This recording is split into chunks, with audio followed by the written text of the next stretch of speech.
اعوذ باللہ من الشیطان الرجیم، بسم اللہ الرحمن الرحیم۔ میں ہوں چودھری عتیق الرحمان اور یہ ہے میرا یوٹیوب چینل دی ماسٹر۔ آج کا ہمارا ٹاپک ہے ہماری یونیورسٹیوں کا ماحول۔ تو چلے ہم شروع کرتے ہیں کہ کس طرح سے ہماری یونیورسٹی کا ماحول چل رہا ہے۔ یونیورسٹیوں میں تمام طلبہ، لڑکے ہوں یا لڑکیاں، سب میچور ہوتے ہیں، اچھے برے اور فائدے نقصان کا فرق بخوبی جانتے ہیں۔ اس لیے اس لیول پر کوئی ایک دوسرے کو تنگ نہیں کرتا۔ یہاں جو بھی کپل یعنی کہ جوڑا بنتا ہے وہ دونوں باہمی رضامندی سے بنتا ہے۔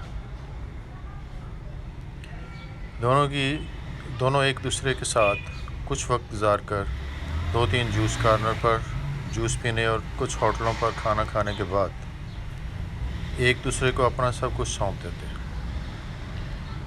یہاں آغاز ہمیشہ دوستی کے آڑ میں ہوتا ہے، کیونکہ یہاں دونوں ہی سمجھتے ہیں کہ دوستی کرنے میں کوئی حرج نہیں، حالانکہ اسلام اس کی اجازت نہیں دیتا۔ لیکن ایک حقیقت یہ ہے کہ دو مخالف جنس سے اچھے دوست بھی ہوں تو بھی زندگی کے کسی نہ کسی موڑ پر ایک دوسرے کو کشش کرتے ہیں۔ اسی لیے اسلام نے خواتین اور مردوں کے اس طرح کے ملاپ کو منع فرمایا۔ یہاں کچھ لوگ مضبوط ہوتے ہیں اور اپنے آپ پر قابو رکھتے ہیں، صاف رشتہ رکھ کر آگے چلتے ہیں، مگر یہ تعداد آٹے میں نمک کے برابر ہے۔ زیادہ تر جوڑے جسمانی تعلقات میں مبتلا ہو جاتے ہیں۔ اس کی وجہ یہی ہے کہ جس بات سے اسلام نے منع کیا ہے اس پر وہ کان نہیں دھرتے۔ یونیورسٹی لیول پر کوئی کسی کے ساتھ زبردستی نہیں کرتا۔ یہاں سب کچھ دونوں فریقین کی باہمی رضامندی سے ہوتا ہے۔ آپ فیصل آباد، لاہور، اسلام آباد، کراچی، ملتان اور بہاولپور جیسے بڑے شہروں کے ریسٹورنٹ، گیسٹ ہاؤس اور ہوٹلوں کا اگر رات کے کسی پہر وزٹ کریں تو معلوم ہوگا یہاں پر موجود نوجوان جوڑوں میں سے 80% سے بھی زیادہ کا تعلق شہر کے مختلف یونیورسٹیوں، میڈیکل کالجوں سے ہوتا ہے۔ آپ مختلف پیزا شاپس، جوس کارنر کا وزٹ کریں تو آپ کو یہاں یونیورسٹی کلاسز بنک کر کے ڈیٹ پر آنے والے نوجوان جوڑوں کا ایک جمع غفیر ملے گا، اور 50 روپے والا جوس کا گلاس آپ کو 200 روپے کا ملتا ہے، بلکہ اس سے بھی زیادہ۔ 30 منٹ تک کوئی پوچھنے والا نہیں آتا۔ 30 منٹ بعد آپ کو ایک اور آرڈر کرنا پڑتا ہے۔ یہاں اندر کرسیوں کی جگہ صوفے لگے ہوتے ہیں، یعنی کہ پورا ماحول بنا ہوتا ہے، آپ جو مرضی چاہیں کر سکتے ہیں۔ تو یہ کہنا کہ یونیورسٹی لیول پر لڑکیوں کو جنسی زیادتی یا درندگی کا نشانہ بنایا جاتا ہے سراسر غلط ہے۔ یہاں نوجوان کپل شادی شدہ جوڑوں کی طرح زندگی بسر کرتے ہیں، اور پوری کلاس بلکہ پورے ڈپارٹمنٹ کو خبر ہوتی ہے کہ کون سے والی کس کے ساتھ ہے اور کون سے والا کس کے ساتھ۔ آپ ان بڑے شہروں میں اگر شاپنگ مالز کا وزٹ کریں تو معلوم ہوگا کہ نوجوان جوڑے ایک دوسرے کے ہاتھ میں ہاتھ ڈالے یا کمر میں یا کاندھے پر ہاتھ رکھ کر خریداری کرنے نکلے ہوں گے، جس میں زیادہ تر کا تعلق اس شہر کے مختلف یونیورسٹیوں سے ہوتا ہے۔ پارک میں جائیں تو پھر ساری تتلیاں کچھ پروانوں کے ساتھ چپک کر یا کہہ لیں کہ ان کی گود میں بیٹھی ملیں گی۔ آپ یونیورسٹیوں کا اگر وزٹ کریں تو آپ کو رات کو کوئی گرلز ہاسٹل اور بوائز ہاسٹل سے بہت سارے لڑکے لڑکیاں غیر حاضر ملیں گے۔ ان سب کے گھر پر کال کریں تو معلوم ہوگا کہ وہ تو یونیورسٹی میں ہے۔ آپ مختلف ہوٹلوں اور گیسٹ ہاؤس کا وزٹ کریں تو آپ کو ان میں زیادہ تر یہاں پر یہی لوگ ملیں گے، اور جن لڑکوں یا لڑکیوں کا تعلق اسی شہر سے ہے تو بھی پریشانی کی بات نہیں۔ پھر آپ کو شہر میں ایسے بہت سارے ہوٹل ملیں گے جو 8 بجے سے 1 گھنٹہ یا 2 گھنٹے کے لیے نوجوان جوڑوں کو کمرہ قائم کر دیتے ہیں۔ ایسا معلوم ہوتا ہے کہ سارے ہوٹل بنے ہی اسی کام کے لیے ہیں، اور سونے پر سہاگا یہ ہے کہ ان سارے ہوٹلوں کو بڑے بڑے پولیس افسران، بیوروکریٹس یا پھر سیاستدانوں کی پشت پناہی حاصل ہے۔ ہر ہفتے یا مہینے کی بنیاد پر باری رقوم کی صورت میں بھتہ وصول کیا جاتا ہے، اور یہی وجہ ہے کہ سب کچھ آسانی سے ہو رہا ہے، اور کبھی میڈیا کا دباؤ یا پھر کوئی بڑی مخبری ہو بھی تو ان ہوٹل والوں کو پہلے سے ہی آگاہ کر دیا جاتا ہے۔ پنجاب یونیورسٹی میں اپنی آنکھوں سے میں نے لڑکیوں کو آگے بیٹھ کر موٹر سائیکل چلاتے ہوئے دیکھ چکا ہوں، اور لڑکے پیچھے بیٹھ کر تینوں کو موٹر سائیکل چلانا سکھا رہے ہوتے ہیں۔ پنجاب یونیورسٹی اور خاص طور پر قائد ہند یونیورسٹی اسلام آباد میں آپ کو لڑکیاں چھوٹی چھوٹی شرٹس اور بہت ہی باریک لباس پہنے اور چھوٹے چھوٹے ٹراؤزرس پہنے نظر آئیں گے۔ دوپٹہ برائے نام ہوتا ہے یا پھر ہوتا ہی نہیں، اتنے باریک باریک لباس ہوتے ہیں کہ جسم کا سارا آویزاں ہو رہا ہوتا ہے،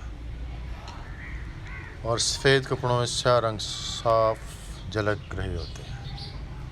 میں نے اپنی آنکھوں سے بہت سی خواتین کو حجاب میں یونیورسٹی آتے دیکھا ہے، اور پھر ایک طرف ٹھہر کر یہ حجاب اپنے پرس میں ڈال کر پرس سے ایک چھوٹا سا باریک دوپٹہ گلے میں ڈال کر اپنی کلاس میں جاتے ہیں دیکھا ہے۔ پھر جب چھٹی کے وقت باپ یا بھائی کے آنے کا وقت ہوتا ہے تو پھر وہی حجاب پرس سے نکال کر پہن لیا جاتا ہے، اور اوپر ٹائٹس مجھے آج تک سمجھ نہیں لگی کہ یہ چھوٹی چھوٹی باریک شرٹس پہننے کا آخری مقصد کیا ہوتا ہے۔ بیل مجھے مار، اتنی چھوٹی چھوٹی سی شرٹس پہننا اور پھر چلتے ہوئے بار بار پیچھے سے اپنی شرٹ کو درست کرنا کیسا عمل ہے؟ کیا ضرورت ہے؟ یا تو پہنے نہ، پہن لیا تو بس پھر ٹھیک ہے، کیونکہ آپ کا جسم آپ کی مرضی، پھر مرد کیوں نہ کہے میری آنکھ میری مرضی۔ لیکن یہ سب فیشن ہے، یہاں پر فکرے کسنا جرم نہیں، کیونکہ کھلم کھلا دعوت دی جاتی ہے فکرے کسنے کی۔ میوزک کنسرٹ، کلچرل فیسٹیول اور اینول ڈنر کے ناموں پر ہونے والے رقص مجرے کی محفلوں سے کم نہیں۔ میوزک کنسرٹ پر جسم کے ساتھ جسم کو لگنے ہوتے ہیں، اور ناچ گانے عروج پر کندھے سے کندھے جوڑے ہوتے ہیں۔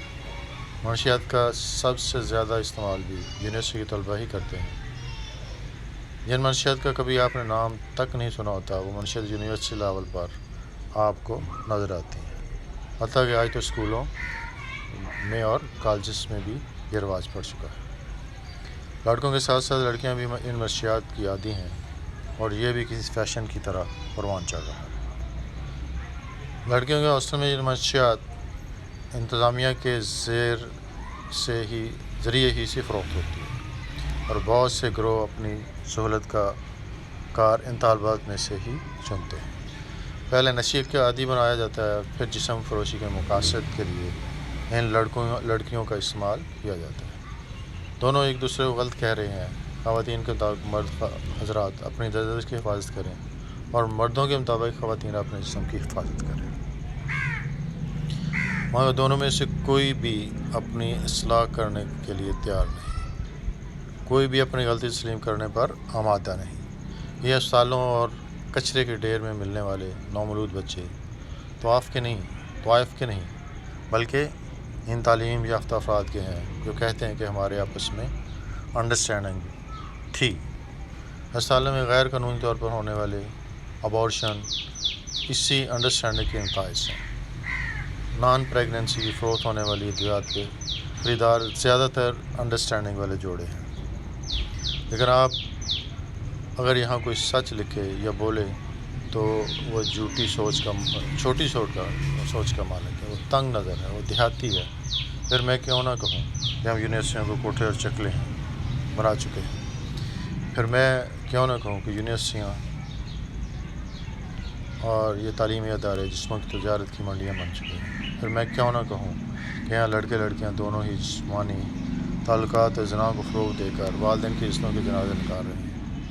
یونیورسٹی کا مطلب مادر علمی ہے۔ یہ کیسی ماں ہے جو اپنے بچیوں کے سر سے دوپٹہ اور جسم سے لباس اتارنے کی تربیت کو پروان چڑھا رہی ہے؟ یہ کیسی ماں ہے جو اپنی بیٹیوں کو بے حیائی اور زنا کی تعلیم دے رہی ہے؟ بلکہ یہ یونیورسٹیاں شاید طوائف کے کوٹھوں سے بھی زیادہ گری ہوئی جگہ ہے، کیونکہ ایک طوائف اپنی مجبوری کے تحت اپنا جسم فروخت کرتی ہے، اور اس کے پاس آنے والے گاہک پیسے دے کر اس کا جسم خریدتے ہیں۔ مگر ہماری یونیورسٹیاں وہ کوٹھے ہیں اور وہ اڈے ہیں جہاں عورتیں اپنے جسم پر اپنی مرضی سے اپنے پسند کے شخص کو خوشی خوشی پیش کرتی ہیں، اور یہاں جسم لینے والا کوئی خریدار نہیں ہوتا، وہ اس کا گاہک ہے جسے مفت میں شراب اور شواب مل رہی ہوتی ہے، اور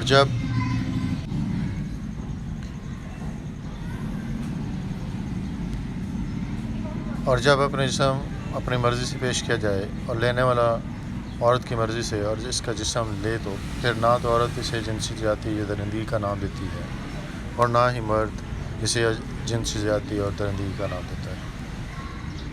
یہاں اس فیشن کو انڈرسٹینڈنگ کا نام دیا جاتا ہے۔ کو ایجوکیشن اور اس کے سارے فسادات کی یہی جڑ ہے جس کو اسلام نے سختی سے منع کیا ہے، لیکن ہم پھر بھی اس چیز پہ اڑے ہوئے ہیں کہ کو ایجوکیشن جو ہے وہ نئے دور کی ضرورت ہے۔ ہمارا دین اسی وجہ سے اس نظام کی مخالفت کرتا ہے۔ یہ نظام تعلیم ہماری نسلوں کو اجاڑ رہا ہے، تباہ کر رہا ہے۔ یہی وجہ ہے کہ آج کے جوان پڑھے لکھے جاہل کے لقب سے نوازے جا رہے ہیں۔ یہ یونیورسٹیاں تعلیم، علم، تربیت، تہذیب، ادب، شعور کچھ بھی نہیں دے رہی، بلکہ جو تھوڑا بہت ان سب کا تناسب موجود ہوتا ہے وہ بھی ختم ہوتا جا رہا ہے۔ ہماری یونیورسٹیاں فقط کاغذ کے ٹکڑے دے رہی ہیں، غلامی کی سوچ اور سرکاری نوکری کے خواب عنایت کر رہی ہیں اور لالچ اور حسد کی عنایت کر رہی ہیں۔ ہمیں اس بارے میں سوچنا ہوگا، انفرادی طور پر اصلاح اور کوشش کرنی ہوگی، تب جا کر اجتماعی طور پر چیزیں درست ہو سکتی ہیں۔ تلخ لکھنے پر معذرت خواہ ہوں، مگر جو بھی لکھا سچ لکھا ہے اور سچ ہمیشہ کڑوا ہوتا ہے۔ میرے مطابق یہ موضوع بہت طویل ہے اور ایک گہرا سمندر ہے، مگر اجازت چاہوں گا کیونکہ آج کل ہمارے پاس وقت نہیں کہ لمبی دہاڑی پڑھیں۔ اللہ تعالی ہم سب کو ہدایت عطا کرے، آمین۔ دیکھنے کا بہت شکریہ۔ اللہ حافظ۔